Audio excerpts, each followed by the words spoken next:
세종이 보기에는 그렇지 않았습니다. 아까 맨 처음에 제가 이 강의를 시작하면서 말씀드린 것처럼 독서는 매우 중요합니다. 세종은 책을 많이 읽었습니다. 그리고 반복해서 읽었습니다. 그래서 깊이 생각했습니다. 그러면서 세종은 중국에서 온 책들을 많이 읽은 거죠. 중국의 고대 지식 체계를 습득한 거죠.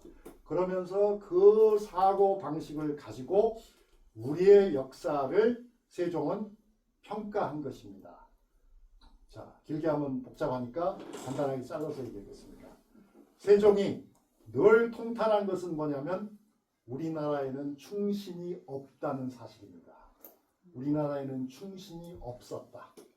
충신이 정말로 없었습니다. 예를 들어볼까요? 고려왕조가 500년을 유지했습니다. 고려왕조는 500년 동안 과거제도를 실시했습니다. 그러니까 고려왕조에는 유교를 공부한 유학적 지식을 가진 지식인들이 가득 차 있었습니다. 그렇지만 고려의 왕씨들이 권력을 놓치고 이씨왕조가 들어설 적에 고려를 지키기 위해서 싸우다 죽은 신하가 누가 있습니까, 여러분? 누가 있습니까? 한 명도 없습니다. 한 명도 없습니다. 단 한 명도 없습니다. 억지 죽음을 당한 정몽주 정도가 있었죠. 그 외에는 아무도 없습니다. 그것이 세종에게 충격이었어요. 나라가 고려의 선비를 500년을 길렀는데 선비들은 나라가 망할 적에 기껏해야 한다는 것이 집으로 도망가는 정도였다. 이것이 어떻게 선비를 500년 동안 기른 왕조에 대한 선비들의 보답일 수가 있는가? 그래서 따져놓고 보니까 천년을 이어온 신라가 망할 때도 신라를 위해서 목숨을 내놓은 사람이 단 한 명도 없었어요. 있었으면 누가 있었는지 한번 말씀을 해주십시오. 없었습니다. 그래서 세종은 이래 가지고서야 조선이 내일 망한다 한들 누가 조선을 위해서 피를 흘리겠는가? 이건 참으로 총체적 비극이다. 그렇게 생각했습니다. 그래서 세종은 흉해 국가를 위해서 국가는 선비를 보호해야 되겠지만 선비들은 국가에 대해서 공동의 운명체라는 의식을 가져야 된다는 것을 사람들에게 일러줘야 되겠다고 생각한 거예요. 결과는 성공적이었을까요? 실패했을까요? 결과는 성공이었습니다. 여러분. 어떤 의미에서 성공입니까? 바로 세종이 그렇게 역점을 둬서 기른 집현전 학사들 중에 사육신이 나오잖아요. 사육신. 그렇죠, 여러분? 과거에 그런 일이 없었습니다. 고려 때 왕이 바뀐다고 해서 그렇게 바꾸면 안 됩니다 하고 목숨을 내는 사람 누가 있습니까? 없습니다. 그러나 나왔다.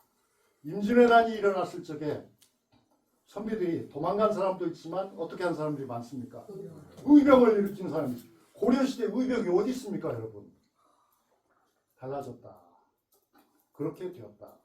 그 다음에 이제 시간 관계상 조금 빨리 얘기할게요. 세종이 보니까 우리나라에는 효자도 거의 없었어요. 세종실록을 보십시오. 자, 우리가 이른바 고려시대에는 뭐가 있었다고 말합니까? 고려장이 있었다고 말합니다. 사실일까요? 거짓말일까요? 사람들은 거짓말이라고 말하지만 세종실록을 보면 진짜였습니다. 모두가 그랬다는 뜻이 아니고요. 상당수의 백성들은 부모가 늙으면 버렸습니다. 부모가 늙으면 버렸습니다. 배가 고프면 자식도 나무에다 묶어놓고 자기들만 달아났습니다. 그걸 보면서 세종은 뒤집어진 겁니다. 이거는 사람이 아니야. 이거는. 이럴 수는 없는 거야. 그래서 효라고 하는 가치를 강조한 겁니다.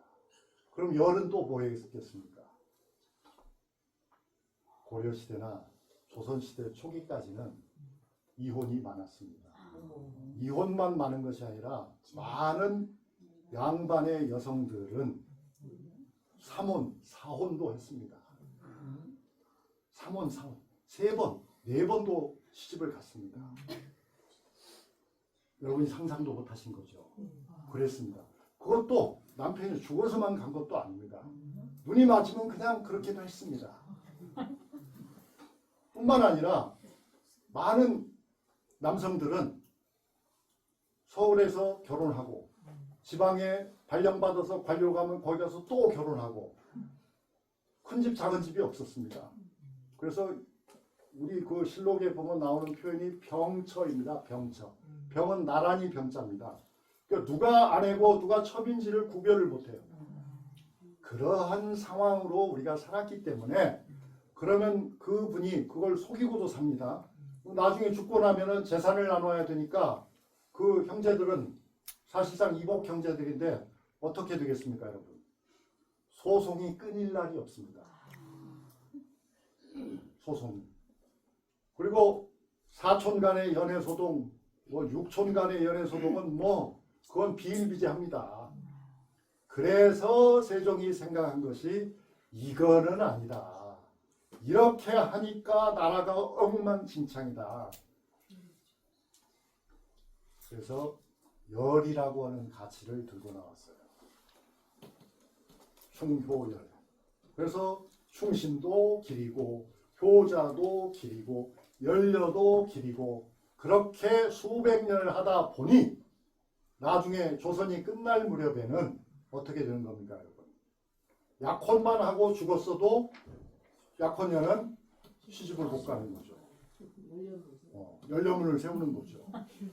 그러니까 너무 심하게 흘러간 거죠. 하지만 그 상태를 세종은 사실은 원했던 거예요.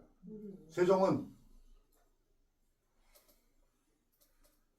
시동생이 형수를 한 번도 얼굴을 보지 않고 사는 그런 세상을 꿈꾸었어요.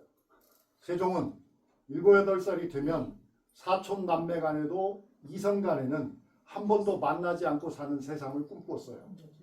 거의 그런 세상이 조선 말이 되면 이루어져요. 여러분, 세종이 그런 것을 꿈꾼 줄은 상상도 못 하셨죠. 그죠? 그게 세종이었습니다. 세종은 의심이 많았습니다, 사실은. 그래서 며느리도 둘씩이나 집으로 보냈습니다. 근데 사실 이유가 없었습니다, 우리가 보기에는. 그러니까 우리는 세종이라고 하면 무조건 최고라고 하지만 실제로는 그 자신에게도 모순된 행위가 많았어요. 그런 모순된 행위를 우리가 다 감쌀 필요가 있다 없다? 저는 없다고 봅니다. 세종은 분명히 훌륭한 왕입니다. 훌륭한 왕이지만 그러나 그가 신은 아니었습니다. 그리고 세종이 원한 그런 사회가 그가 당면했던 사회 현실에 비춰서 본다면 세종이 그런 변화를 원한 것은 이해가 되지만 그가 원하는 사회를 만들어 놨을 때 그러면 그것은 유토피아인가요? 그것은 오히려 디스토피아였습니다. 그것은 오히려 끔찍한 사회였습니다. 그러니까 우리는 항상 여기서 인간은 절대 교만해서는 안 된다는 교훈을 얻습니다. 교만하면 안 됩니다. 우리에게는 스승은 있을 수도 있겠지만 어떤 의미에서는 그 스승도 완벽한 스승은 없습니다. 우리는 각자가 자기의 길을 열어가는 거예요. 그리고 아무리 자기가 뭘 잘한다고 하더라도 그것은 정말 바다에 뜬 곡식알 하나 정도다. 모래밭에 있는 모래알 하나 정도다. 그거 한 움큼을 쥐고서 세상을 얻은 것처럼 까불면 큰일 난다. 그런 생각도 우리가 해봐야 됩니다. 그러나 어쨌든 저는 그런 귀중한 결실을 얻었다고 생각합니다. 내가 꿈처럼 생각하던 세종이 사실은 유교적 문명화를 꿈꾼 분이었고 그가 그렇게 원한 것을 이해는 하지만 정말 그가 그것을 원한 대로 실천을 했을 적에 그것이 정말 이상사회인가? 그거는 아닐 것이다 하는 생각도 해보게 되었습니다. 그리고 이제